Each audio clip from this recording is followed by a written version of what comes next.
मसीह के बाबरकत जलाली पुरफजल फ़तेहमंद नाम में आप सबको मेरा सलाम। हमारे खुदावंद की ज़िंदा यहोवा की एक बड़ी ही प्यारी खसूसियत है that our God is a God of order. आमीन।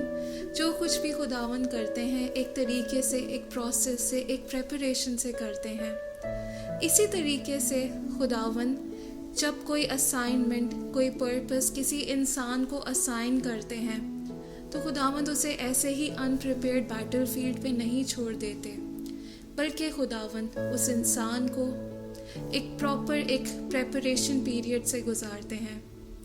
कलाम में ऐसे बहुत सारे एग्जाम्पल्स हैं और आज भी जब हम अपनी दुनिया में आसपास देखते हैं खुदावंद के ऐसे powerful man and women of God, they all have been through a preparation period. आमीन। अगर हम बाइबल की बात करें तो कलाम में से कुछ एग्जाम्पल्स हैं, कुछ ऐसी जिंदगियां हैं जो एक बड़े ही टफ प्रेपरेशन पीरियड से गुजरी, लेकिन जब वो उस प्रेपरेशन पीरियड से गुजरे आगे को चलकर हम एक बहुत ही सक्सेसफुल स्टोरी देखते हैं। आमीन। हम देखते हैं कि खुदावन का पर्पस किस तरीके से उनकी ज़िंदगियों से पूरा हुआ। सबसे पहले हम बात करेंगे डेविड की, दाऊद की। दाऊद को जब बादशाह होने के लिए सैमुअल ने अपॉइंट किया था, उस टाइम पर बिब्लिकली बाइबल में तो नहीं लिखा कि उसकी एग्जैक्ट एज क्या थी, बट वो एक यंग लड़का था। Probably his age was around somewhere between 14 और 15 years ऑफ एज। अब आप सोचें 2 मिनट के लिए कि 14-15 साल की उम्र में उसे बादशाह होने के लिए मसा कर दिया गया है, लेकिन इमीडिएटली जाकर उसने उस पोजीशन को नहीं संभाला, बल्कि he took his time. Actually, I would say God took his time preparing him to be the king of Israel. आमीन। और हम देख सकते हैं कलाम में कि जब वो 30 साल की उम्र में था, जब वो उस सारे प्रेपरेशन पीरियड से गुजर चुका था, जब उसने साउल का मुकाबला किया, जब उसने डिफरेंट ऐसी बैटल्स, ऐसे चैलेंजेस, एक गुनाह जो उसकी ज़िंदगी में हुआ, हर एक बैटल जिससे वो गुजरा, in the end he came out triumph, he came out successful। और जब 30 साल की उम्र में उसने वो बादशाहत संभाली तो हम देख सकते हैं कि how successful he was। Amen। फिर दूसरा एग्जाम्पल हम कलाम में से देखते हैं इब्राहिम का। इब्राहिम के साथ जब खुदावन ने वादा किया कि उसकी औलाद होगी और उसकी जो कौम होगी, उसकी जो नस्ल होगी वो बहुत ही ज़्यादा होगी, उस टाइम पर कहने को इब्राहिम के पास एक औलाद तक ना थी। और जब उसको ये प्रॉमिस मिला, he was at the age of 75, और खुदावन ने जब उस प्रॉमिस को पूरा किया, he was of the age of 100 years। It means 25 years he went through a process which fulfilled that God's promise in his life। और हम देख सकते हैं कि उस सारे टाइम पीरियड में खुदावंद उसे बार बार टेस्ट करते गए, खुदावंद उसे बार बार आजमाते गए, और वो हर एक टेस्ट के ऊपर बड़े बखूबी पूरा उतरा। और जब हर एक टेस्ट के ऊपर वो पूरा उतरा, जब वो प्रिपेयर हो चुका था, तब खुदावंद ने उस प्रॉमिस को उसकी ज़िंदगी में रिलीज़ किया। आमीन। फिर हम कलाम में से एक और एग्जाम्पल देखते हैं जोसेफ का। यूसुफ की उम्र 17 साल थी जब वो गुलामी में बेचा गया। आमीन। लेकिन उस एज में भी खुदावन ने उसे एक विजडम, एक अंडरस्टैंडिंग दी थी। और इसी तरीके से यूसुफ भी टेस्ट किया गया, लेकिन वो भी हर एक आजमाइश के ऊपर पूरा उतरता था। वो सारा टेस्टिंग पीरियड, वो सारा प्रेपरेशन पीरियड, जब वो एक गुलाम था, उसके बाद वो जेल का जेलर बना, उसने उस चीज़ की अथॉरिटी को संभाला, और इन दी एंड हम देख सकते हैं कि वो मिस्र का बादशाह हुआ। So at the age of 17 he was sold into slavery, and at the age of 30 he became the prince of Egypt. 13 years of waiting period, 13 years of preparation period, I would say. और सबसे and में मैं share करूँगी यीशु मसीह के बारे में। Jesus की जो मिनिस्ट्री इस दुनिया के ऊपर थी, इट वॉज जस्ट 3 years। सो आप सोचें कि what Jesus was doing, the son of God, what was he doing for those 30 years। उन 30 सालों में खुदावन यीशु को भी तैयार कर रहे थे। आमीन। और हम देख सकते हैं कि वो 30 साल का जो प्रेपरेशन पीरियड था, उसने उन्हें उस 3 साल की मिनिस्ट्री को हम देख सकते हैं, the most successful ministry in this world. आमीन।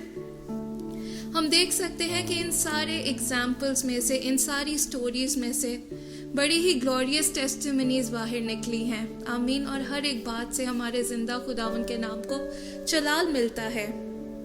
आप देखें कि खुदावंद आपके ऊपर काम करेंगे और खुदावंद आपको कभी भी कोई ऐसी चीज नहीं देंगे जिसे आप हैंडल ना कर सके। आमीन। He will only give you something when you are actually ready to handle it. So अगर आज खुदावंद आपको जो चीज़ आप खुदावंद से मांग रहे हैं या जो प्रॉमिस उसने आपको दिया है आपकी ज़िंदगी में पूरा नहीं हो रहा, अंडरस्टैंड करने की कोशिश करें कि खुदावंद आपको सिखाना क्या चाहते हैं या इस सीज़न में वो आपको किस तरीके से प्रिपेयर कर रहे हैं। क्योंकि खुदावंद जानते हैं कि अगर आज आप सही तरीके से प्रिपेयर्ड नहीं होंगे तो जब वो ब्लेसिंग आपके हाथ में आएगी, you are going to lose it all, you will not be able to handle it. That is why there is power in preparation, and that is why God prepares His people before He gives them what He has prepared for them. आमीन।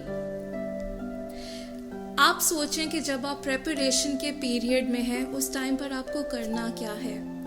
सबसे पहला point जो मैं चाहती हूँ कि आप याद रखें कि while you are waiting He is working।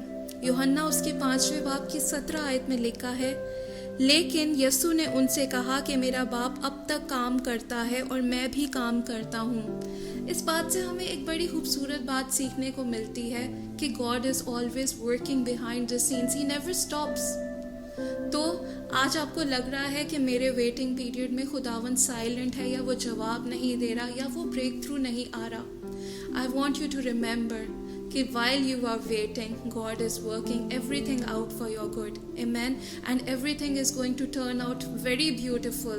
Everything is going to turn out exactly how He has planned out for you. Amen. दूसरा पॉइंट जो आप याद रखें, that God is never early and God is never late.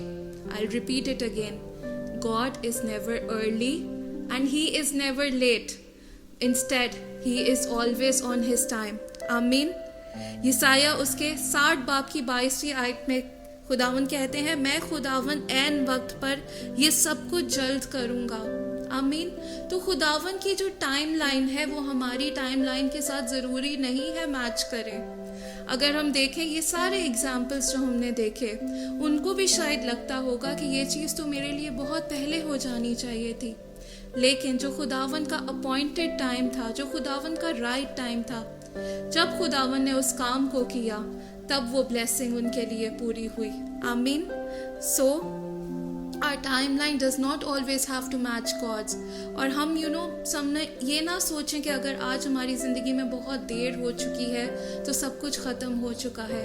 ऐसा हरगिज़ नहीं है। खुदावंद अपने सही वक्त पर हर एक बात को आपके लिए पूरा करेंगे। आमीन। तीसरा पॉइंट जो आज आप सीखें कि ज़रूरी नहीं है कि हर एक चीज़ आपके सामने ऐसे लेट डाउन हो या जो भी खुदावंद का प्लान आपके लिए है आपके सामने क्लियर हो। ऐसा हरगिज़ नहीं है।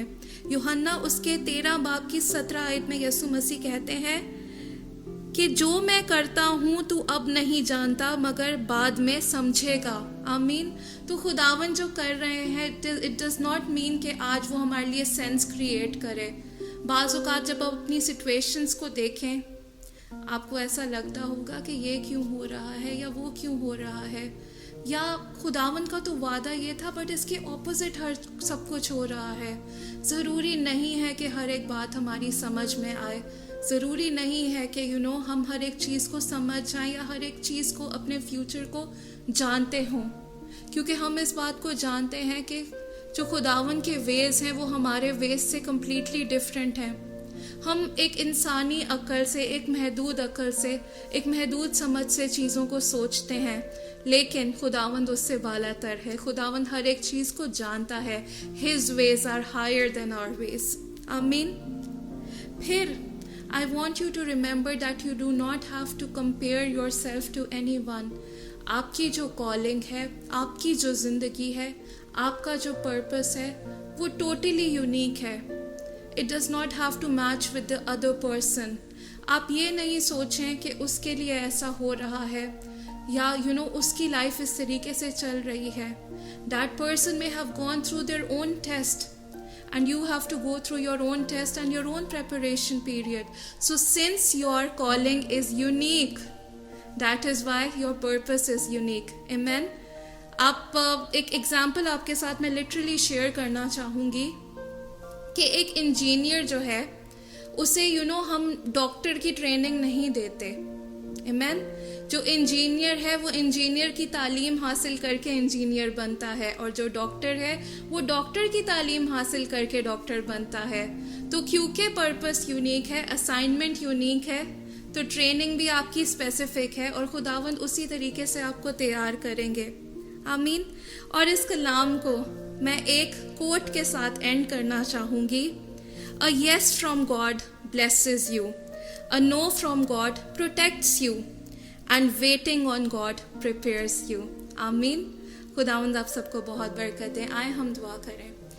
खुदावंद प्यारे बाप, प्यारे खुदावंद, हम आपका शुक्र करते हैं खुदावंदा इस वक्त के लिए, खुदावंदा इस खूबसूरत घड़ी के लिए, खुदावंदा इस कलाम के लिए. खुदावंदा मैं शुक्र करती हूँ खुदावंदा उस प्रेपरेशन पीरियड के लिए. खुदावंदा वो सारे ट्रायल्स खुदावंदा जो हमारे सामने आते हैं खुदावंदा, मैं दुआ करती हूँ खुदावंदा कि हम सही तरीके से खुदावंदा उन बातों को समझें खुदावंद जो तू हमें समझाना चाहता है खुदावंदा.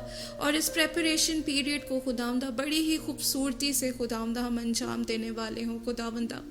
मैं दुआ करती हूँ खुदावंदा कि कोई भी चीज़ खुदावंदा हमें डिस्ट्रैक्ट ना करे खुदावंदा, और हम हर एक चीज़ को खुदावंदा तेरे खौफ में रहते हुए पूरा करने वाले हों. सब कुछ आपसे मांगते और पा लेते हैं प्यारे बेटे यीशु के नाम में.